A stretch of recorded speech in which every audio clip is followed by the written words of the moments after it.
قال مسؤول قاسين ميزان حسنات الله سبحانه وتعالى وقدره كل محاضرات أساسا يشوف النوبة وقبل طبعا وحسألها أوتوب بسينا وجهه هذا وقت من أول سير هاي حضرتك رأي من أنا هاي على دور إن شاء الله تعالى بسيط الأول من يوم الأول الله قابله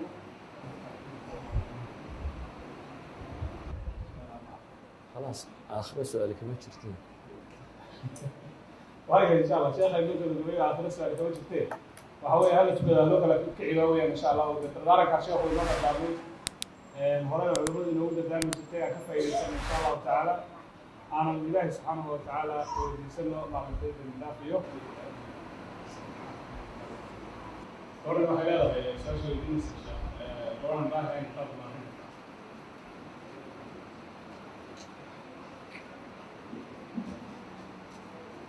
طيب شيء هو العلوم اللي بدأ بدي إذا قرنا طبعا اللي يجيك شوي إن شاء الله تعالى أساس قبل هاي سؤال كذا يعني هو صور ده هاي هاي شو معك كذا إن هاي ميتة ehelkaaga sida hooyo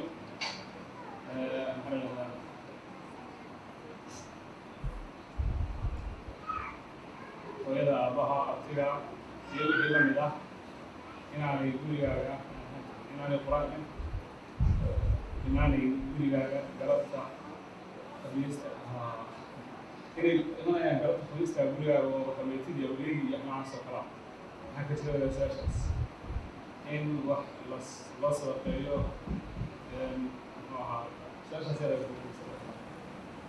dadka dhintay adduunka kuma soo noqdaan gurigoodiina ma yimaadaan guri cid kalena ma yimaadaan qofku markuu dhintay camalkiisii waa la xidhay siduu nebigu sheegay calayhi salaatu wasalaam waxa uu soo hadha waa camal saalixa uu ka tegey yani sadaqa jaariya iyo wixii la mid ah ama cilmi naafica waxaa intaa raaca waxa weeyaan walad saalixa u soo duceeya haddaad adigu u ducayso iyo haddaad sadaqad u bixinayso waa bannaantay sadaqadu kuma xidhna khamiis iyo arbaca iyo jimco toona markaad waxeshaa wax loo bixiya kuma xidhna neef la qalo lacag baad bixin kartaa xoolaad bixin kartaa waxaad doontaa baad qofka muslimka u sadaqadayn kartaa maalin gaara kuma xidhno lala sugo la yidhahdo sanadkii waa maalintii awoowo ama ayeeyo wax loo sadaqadayn jiray maalintaad heshaba sadaqada waad u bixin kartaa idan iyana ma soo noqdaan adigu se dembi dhaafkaad ilaahay u weydiiso nebigu calayhi salaatu wasalaam wuxuu leeyahay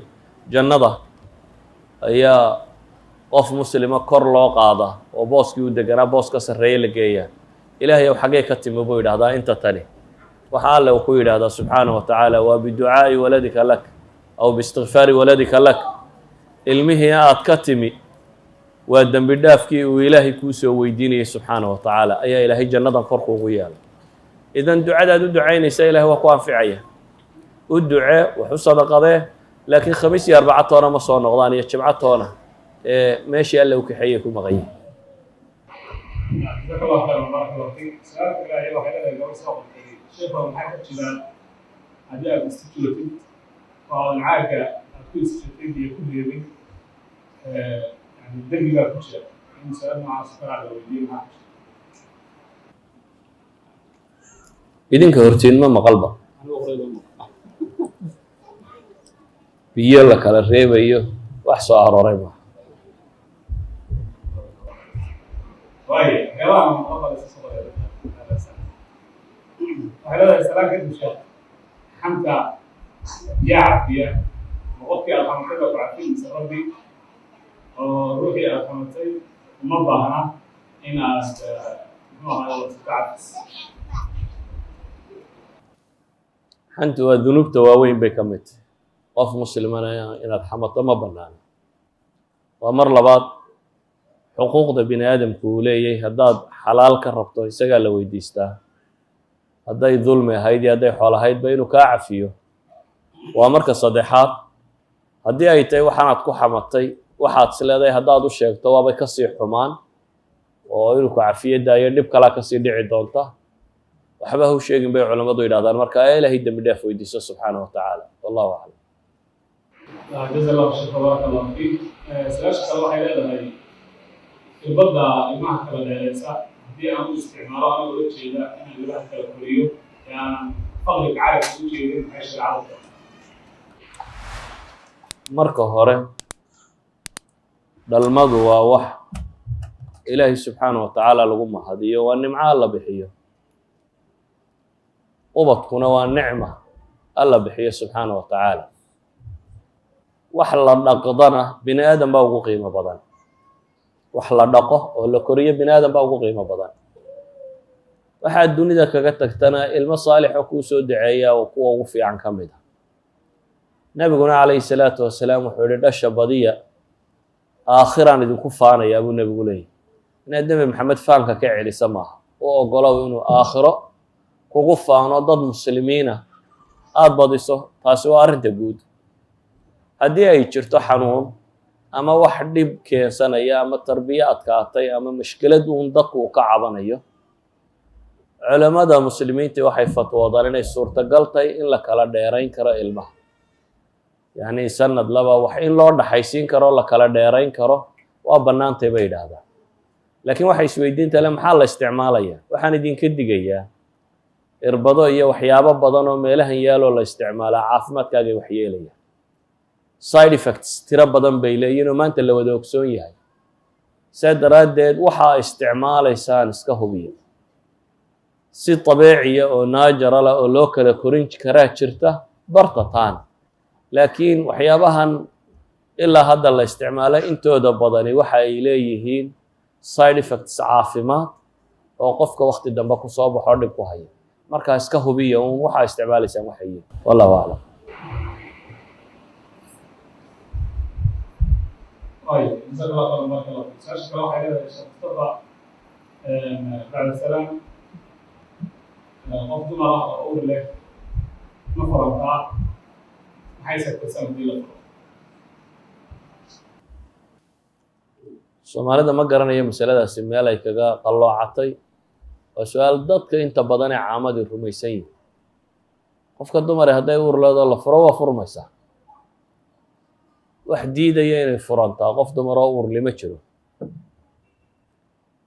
ciddada ay tirsanaysaa waa maxay? waata qur-aanka fii suurati طalaaq ilaahay ku sheegayo. waa inay ilmaha dhigto. suuratu طalaaq ciddo looma sheegeen haddaanay furmaynin. marka la furo haweenay uur leh ciddo baxeedu wuxuu ku kooban yahay intay uurkaa ka dhigayso. hadday 2 habeen kadib umusho ciddadii waa u dhammaatay. hadday 8 bilood kadib umushana 8daa bilood baa u ciddaa. yacni inta uun ay uurkaa sido ayay ciddadii ku jirtaa. intaasun baanay jaaniskii rujcada iyada iyo ninku ay leeyihin. wallahu aclam. جزاك الله خير بارك الله فيك. سؤال waxay leedahay gabadh doonaysa ama qof doonaya guud ahaan inuu iimaankiisa kordhisto xumaantana ka fogaado maxaa kula talin lahayd ama maxaa ku waajiba? kow ilaahay ka boqo subxaanahu wa tacaala.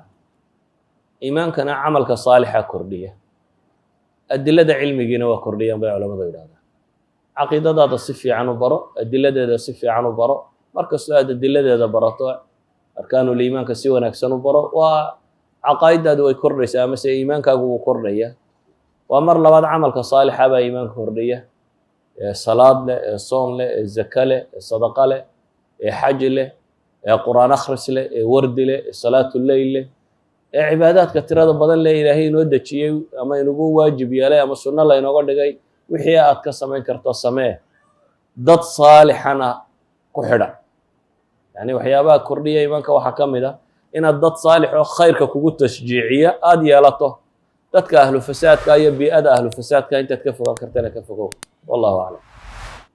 جزاك الله خيرا بارك الله فيك. شيخنا الشيخ صبحي اسماعيل اظن قلتين ان كنت هذا في وقت بدل بعد به الله سبحانه وتعالى عن رجل وقوي وهذا المراه اذا توصلنا راعه وانت اللي بدل ما بعدها والبدل ما كل العيان بلاد بدل وكبحيان لكن مشكلته هاي كسرتها قدم في راعتان الى هذا الله يرحمه سبحانه وتعالى انه نوازعه انه قدم كلمه شريعه اللي فرضها.